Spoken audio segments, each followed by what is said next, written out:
Welcome to the channel, David, where we explore the hidden psychological patterns that define our romantic lives and personal growth. Have you ever wondered why you keep dating the same type of person, leading to the exact same painful heartbreak? We often blame our partners for these failures, thinking we are just unlucky in love or meeting the wrong people. However, the brutal truth is that we do not attract what we want. We actually attract what we currently are. Today, we will analyze 10 relationship archetypes to help you see yourself clearly and break these toxic cycles forever. Let us begin with the shadow, an archetype where you date people who possess the traits you repress in yourself. If you are shy and disciplined, you might find yourself irresistibly drawn to someone who is wild, chaotic, and loud. You are not looking for a partner. You are looking for the missing parts of your own personality to complete. This attraction feels magical at first, but eventually, the very traits you admired will start to annoy and trigger you. To heal this, you must integrate your shadow side instead of seeking it externally in a romantic partner's behavior. Next is the narcissist, who seeks a partner not for love, but for a constant reflection of their own greatness. They need admiration to fill a deep void of self-worth, using their partner merely as a source of supply. Deep down, the narcissist feels empty, so they consume the energy of those around them to feel alive and validated. If you attract this type, ask yourself why you are willing to be a mirror instead of a real person. Breaking free requires realizing that your value does not come from how well you serve the ego of someone else. The third archetype is the CEO, or the ultra-independent, who views needing others as a sign of weakness and failure. They build massive emotional walls to protect themselves, confusing isolation with strength and refusing to let anyone get too close. Intimacy feels dangerous to them, so they sabotage relationships whenever things start to get too deep or truly meaningful. They prioritize career and achievements over connection, leaving their partners feeling neglected, unimportant, and emotionally starved in the relationship. The lesson here is to learn that interdependence is healthy, and asking for help is actually a form of courage. Now we meet the savior, the person who only feels loved and valuable when they are being useful to others. They actively choose partners with problems, addiction, or trauma, believing they can fix them and be their hero. This dynamic is dangerous because the savior derives their self-worth from the dependency of the partner they are saving. Often, once the partner is healed, they leave, or the savior loses interest because there is nothing left to fix. To grow, the savior must learn to just be present in a relationship without needing a crisis to solve. We move on to the ice block, the avoidant type who feels suffocated whenever a relationship becomes too intimate. They value their personal space above all else and view emotional demands from others as an infringement on their freedom. It is not that they do not feel, it is that they are terrified of being vulnerable and getting hurt. They keep partners at arm's length, creating a confusing push and pull dynamic that leaves the other person anxious.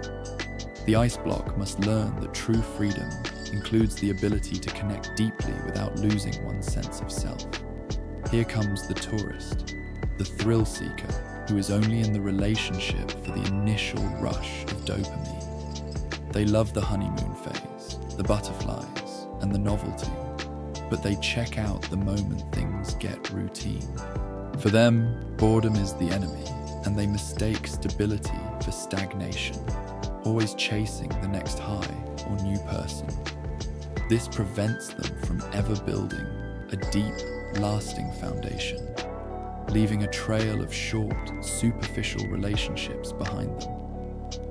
The challenge for the tourist is to find adventure in depth and commitment, rather than just in surface-level novelty. Next is the child, an archetype that seeks a partner to act as a parent figure and make decisions. They avoid responsibility and adult burdens, looking for someone to take care of them financially, emotionally, and physically.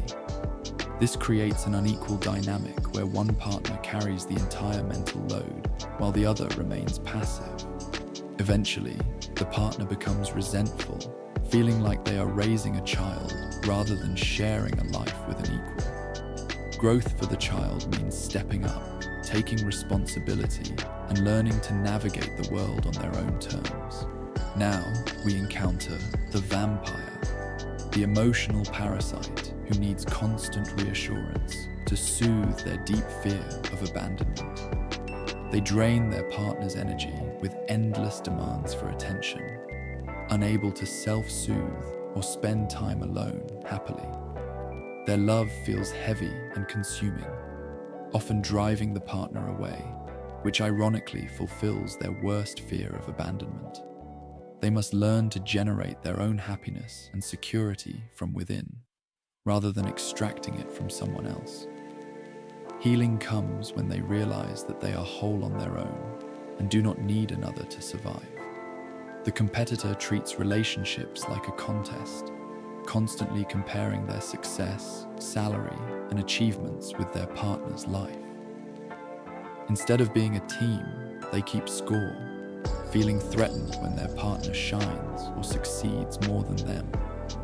This rivalry destroys trust and intimacy, turning the home into a battlefield where one must always be the winner. The competitor needs to understand that in a healthy relationship, if your partner wins, you also win together. True power lies in collaboration and mutual support, replacing envy with genuine pride in each other's personal growth. Finally, we have the anchor, the ideal secure attachment style that we should all strive to become and attract. Anchors are emotionally regulated, reliable, and respect their partner's freedom while maintaining a strong and deep connection. They do not play games, they communicate clearly, and they offer a safe harbor for their partner to grow.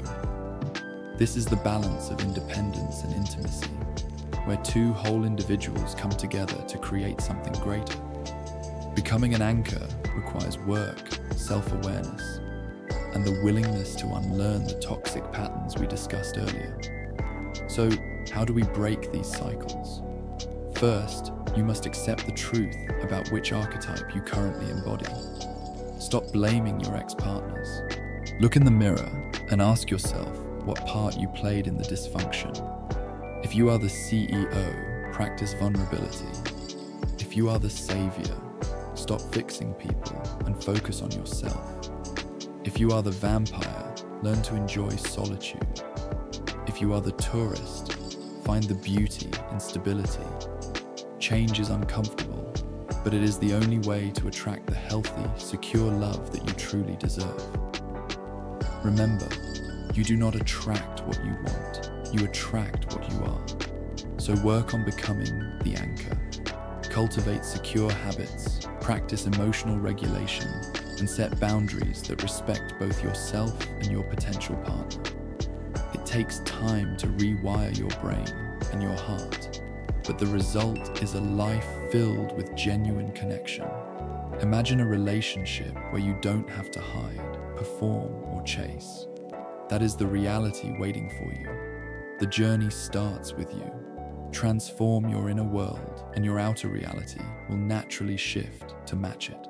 We hope this breakdown helps you navigate the complex map of human relationships with more wisdom and self-compassion. If you found value in this video, please share it with someone who might be stuck in these patterns. Thank you for watching this journey on David Channel. Subscribe for more insights into your mind. See you next time.